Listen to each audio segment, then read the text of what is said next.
Monetary policy versus fiscal policy. You see, it's important to understand the difference between monetary policy and fiscal policy. Monetary policy controls the money supply, literally how much money there is in the economy and what the interest rates are for borrowing money. Fiscal policy controls how much money a government collects in taxes and how much it spends. A government can only spend as much as it collects in taxes. Anything above that amount, it has to borrow. This is called deficit spending. Before the euro, countries like Greece not only had to pay high interest rates to borrow, but they could only borrow so much. Lenders weren't comfortable lending them too much money. But now that they were part of the euro area's new united monetary policy, the amount they could borrow skyrocketed. Smaller countries suddenly had access to credit like never before.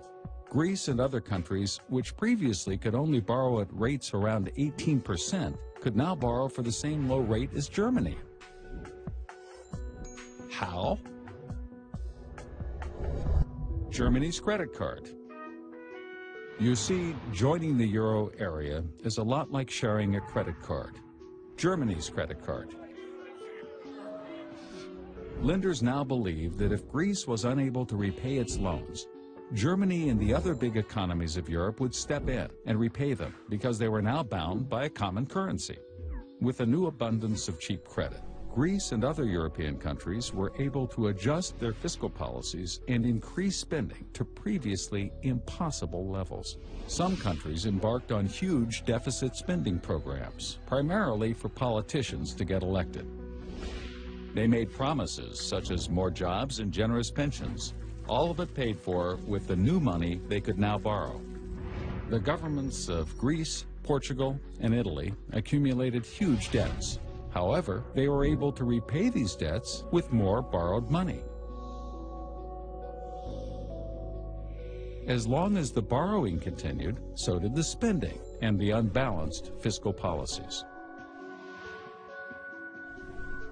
In Ireland and Spain, cheap credit fueled enormous housing bubbles, just as it did in the United States. Credit flowed, debt accumulated, and the economies of Europe became tightly intertwined. Companies began opening factories and offices across Europe. German banks lending to French companies, French banks lending to Spanish companies, and so on and so forth. This made doing business incredibly efficient, while at the same time tying together the collective fate of the euro area.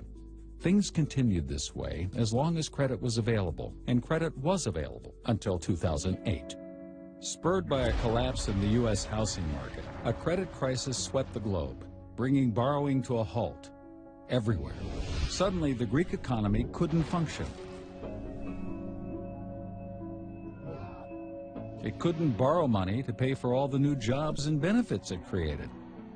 It couldn't borrow the new money it needed to pay its old debts. This was a problem for Greece, but because of the unified monetary policy, it was also a problem for all of Europe.